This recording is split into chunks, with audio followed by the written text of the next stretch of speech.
Good morning, everyone. Well, I'm just having a little quiet time this morning, and I'll just say up front that this message or this video is really only for other parents and grandparents like me who are going through estrangement. If you're not one of those people, this video is probably not going to be very interesting for you. But the odds are, if you are a parent or a grandparent, that you're either in this situation or you know someone who is. My world, I consider it pretty small, and I have 3 friends that are some of the sweetest people you'll ever meet, and they're all going through this estrangement and don't really understand it. I don't either, not really. I can look back over the years prior to this happening to me 7 years ago and probably see the writing on the wall, maybe even back to childhood with my daughter and some of the things that we both went through and she went through as a child with a bad divorce. I always loved her so much and poured out my love to her, which I think most moms do. But there were a lot of struggles. That's not to say that it should end up alienating a parent that loves you, but I do read a lot of comments online. I'm on a lot of Facebook pages for estranged parents and grandparents, and so I read a lot of comments, a lot of stories, and very sad. Everybody kind of has that same question is why. We don't really know, but I did want to share something today. And this is something that I have thought about and I've seen others mention recently. And I'm just going to read this. This is a scripture from Matthew 10.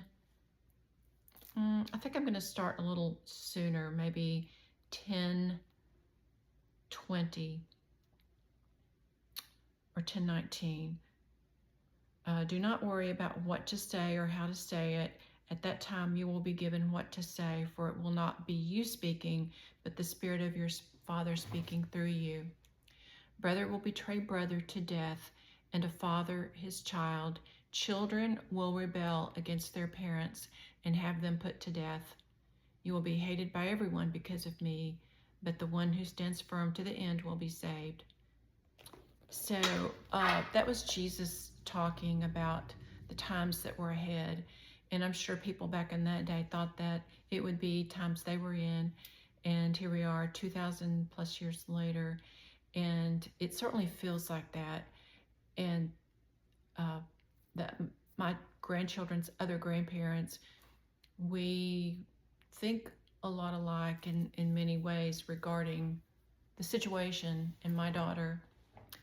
And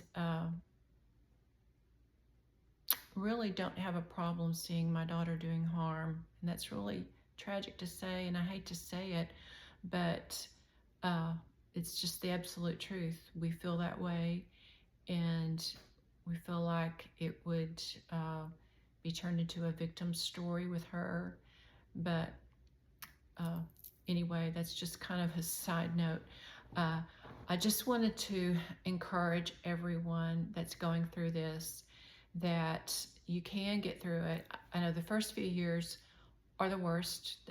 That's true with any grief, and this is grief because it's a loss, and it's a loss of your child and or your grandchildren. But grief, the good thing about grief is it does have stages, and you will get to the other side. And it's hard to see when you're 2 weeks in or 2 months in or even maybe a year or two in. It's hard to see, but you will get through to the other side. I feel like I've gone through all those stages, and I'm at the other side. My grandchildren are a different story because that's just a phase of life. I feel like that was cut out, that I was looking forward to, and I was actually very involved as a grandmother. They lived with me. My daughter and my grandchildren lived with me, and I took care of them day in and day out. And I remember going to bed every night and thinking and sometimes saying, I'm so tired, I'm exhausted. because at that age you don't expect to have 3 children living in your home or taking care of 3 children. And but I wouldn't trade 1 minute of it. I wouldn't trade anything I did.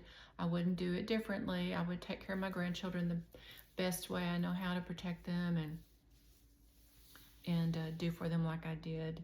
So I had more time at that time when my daughter was growing up. I was working, and I really don't feel like we ever really got the chance to bond.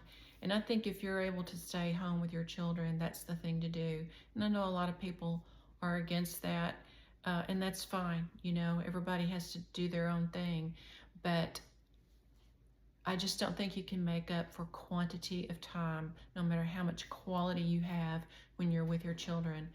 I think it's the parents that need to raise the children day in and day out and create that bond with them that can last a lifetime.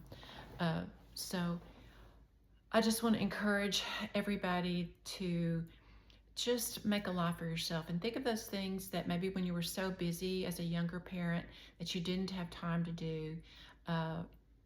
It just wasn't an option.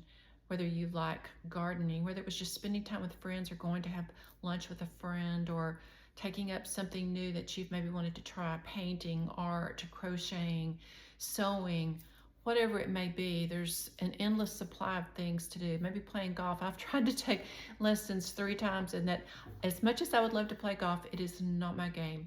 I don't have the patience for it.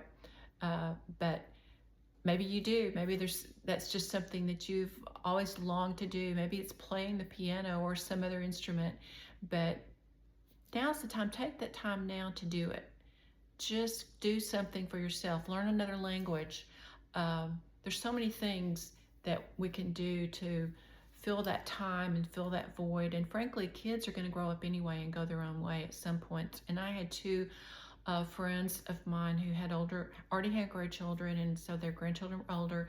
They had already been through it, and they encouraged me years ago, Beth, your children are going to grow up, those grandkids are going to grow up, and they're going to go their own way. So you really do need to create a life for yourself.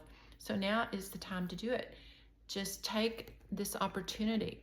If your children come back, they will find you thriving. They'll find you busy and having a good life. And if they don't come back, you'll be having a good life anyway. So anyway, that's just my encouragement for the day. Always welcome comments if there are any parents that are out there, grandparents. I would ask that you please subscribe to my channel and like the video, and please come back. I do love gardening. I'm trying to combine my advice to people that I kept giving. You know, get busy, go back to an old hobby, get busy with a hobby that you love. So I'm trying to incorporate my hobbies, my things I enjoy, along with encouraging parents and grandparents in this walk of estrangement. So I do share gardening videos, I do share decorating videos, so please come back and visit. I will be doing more of those at some point, if not very soon. So I appreciate it so much. Please subscribe and like, and I hope you come back soon. Thanks.